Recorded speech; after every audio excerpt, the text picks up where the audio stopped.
Hello, everyone. It has been quite a bit, a while since I last uploaded an episode of the podcast. If I'm being entirely honest, I have been busy. I've really wanted to get back into the podcast, but every time I have tried, I seem to get like extremely occupied with other activities and responsibilities in my life. So that's a lot of fun. I've also really wanted to just get back into content in general, but I haven't really been able to, which stinks, but oh well.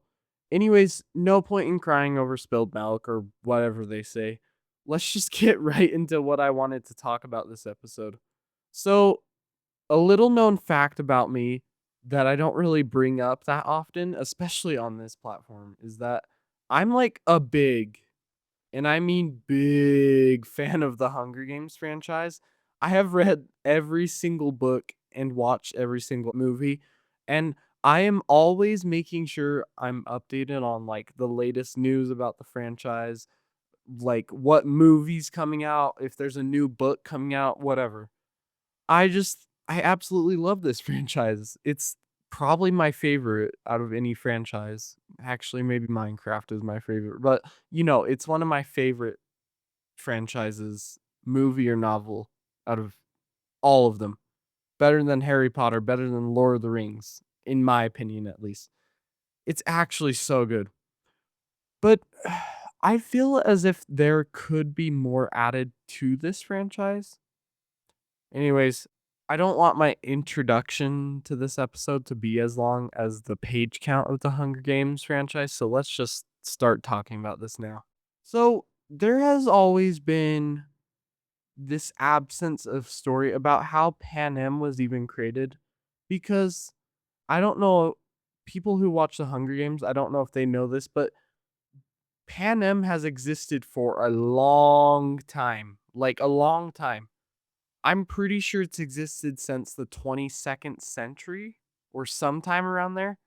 Basically, something happened, like a war or something, and a ton of humans just had to migrate to North America and live there.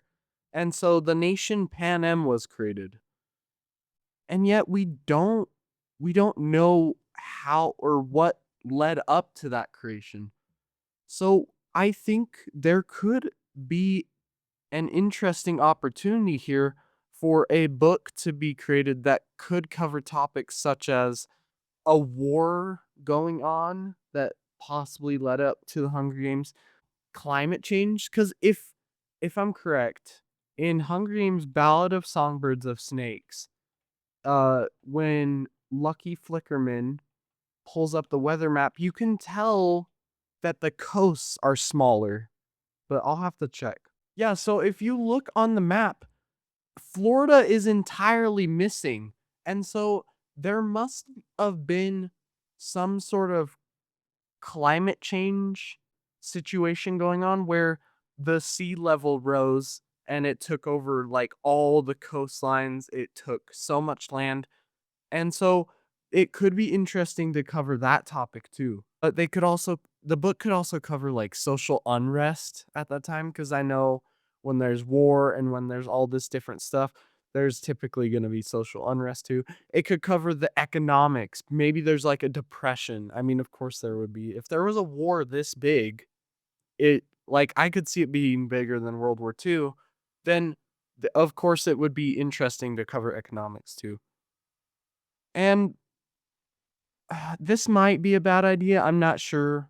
This is up to Susan Collins and if she does watch this and maybe she's considered it before. I'm not sure.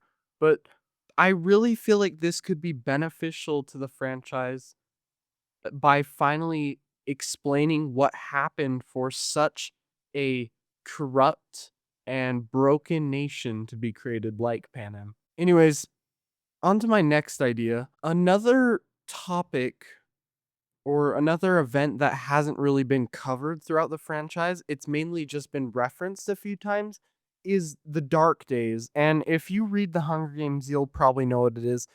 Basically, the Dark Days was this big war or event that happened where basically District 13, which is a district that isn't in the modern day Panem, um, or the Panem that was in Katniss's, or okay, sorry. Let me reorganize my thoughts. District 13 wasn't really in the time where Katniss was in the actual Hunger Games. It wasn't in Hunger Games or Catching Fire. We learn about District 13 kind of during those movies, but the people who are living in the districts don't know that's an actual district. They think it was destroyed.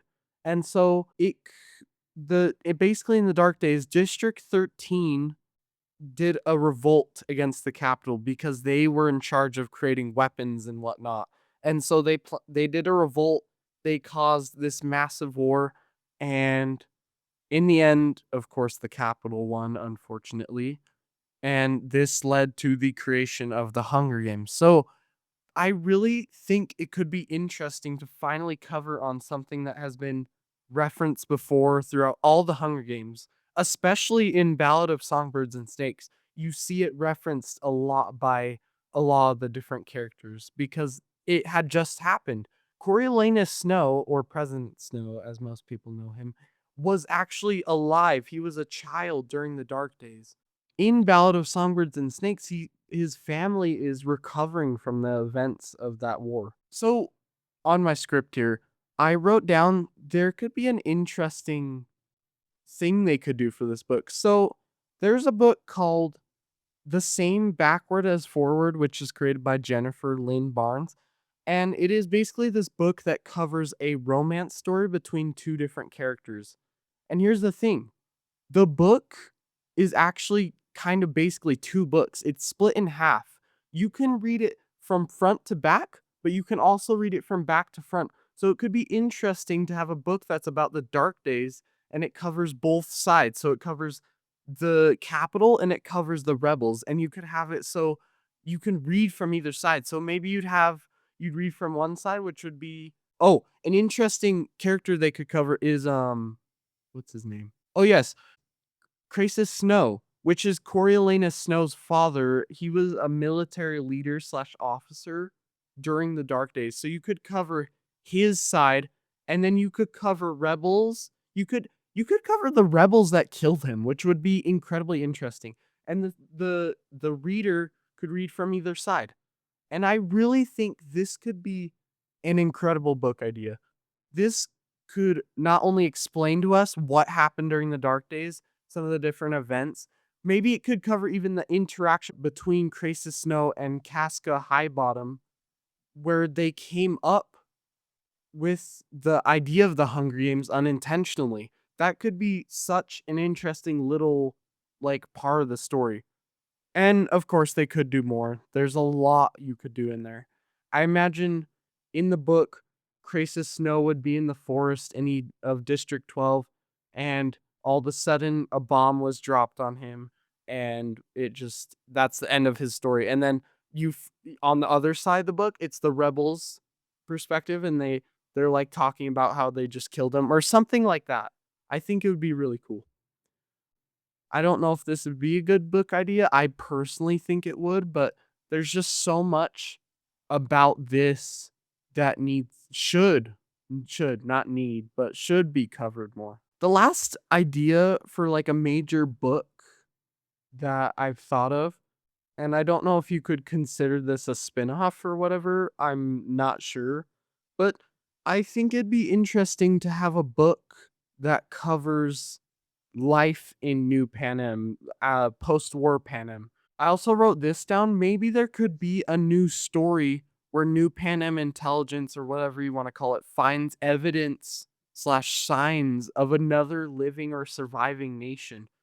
Because I really think with how humans are, we would survive in more than two places. I think there's places in the world we could survive. Like I bet there's a village in Siberia, Russia, where like I don't know, Russian people are surviving or whatever. So I really think it would be so interesting to have a story where they find another group of living survivors of the war, the war that created Panem, the war that created this broken world. I also just really want to see what it's like living in post Panem. Is there like similar to the American Civil War, after the American Civil War, the South, they didn't really give up. They kind of just like they kept being oppressive to those of color, and it was not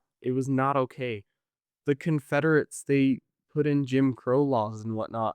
And so it'd be interesting to see maybe stories about, or maybe a story about a group that is capital loyalists that are trying to hurt the individuals of New Panem, or whatever you want to call it. I really think this is something that could be covered. I don't know if it'd be good, like I said with other all the other books. You never know if this is going to be a good concept or not. I think there could be new characters and past characters that could be in this book. Like, I don't think Haymitch would, but maybe Gell could be in this book because he's not really like, we don't know what happens with him in post Panem, but yeah, maybe Gell could be part of this mission or whatever. Um, but yeah, I don't know if this is a good book. That's up to you to decide because good is subjective. That's the truth. So I do have an honorable mention or honorable ideas here. I think we should have more coverage of the different Hunger Games, similar to what Collins is actually doing right now. She's covering Hunger Games that were influential or important to a character's development. But I also think we could cover stories outside of characters we know. Like there could be a book about the first Hunger Games. Now, I'm not sure if that would work well because from what I've gathered from reading the books, it sounds like the first few Hunger Games until like the 10th Hunger Games were incredibly short. They like ended within an hour or 5 or like, whatever. So maybe it wouldn't be the best idea to cover the first Hunger Games, but a better idea might be to cover the first quarter quell because that's something we haven't really learned about. We could learn about BB's victory. We could also learn about Virus's victory, and I think that would be really interesting. You could even just cover a random Hunger Games. You could cover, I don't know, the 47th Hunger Games, which I don't think there's any influential characters in the book that we know about that are from that game, but yeah. Anyways, I think those are all the ideas I wanted to cover. With that being said, I would like to conclude just by saying if Suzanne Collins does watch this, which I doubt, but it's always a possibility, I would just like to say that not all these ideas may be the best for the franchise. The Hunger Games franchise is such a beautifully made, intricate series of novels and movies that have been carefully crafted incredibly by Collins. And so not all my ideas would probably fit well with the current standing of the franchise. Well, I think that's it for this episode of the show. I'm really looking forward toward seeing Sunrise on the Reaping in theaters this November. I can hardly wait. If you guys want me to talk about that closer to its release, let me know.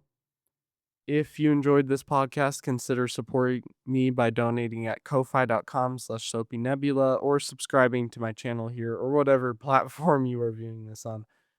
I don't know how it works on Spotify, so yeah. Anyways, that's all for this week. See you next time. Goodbye.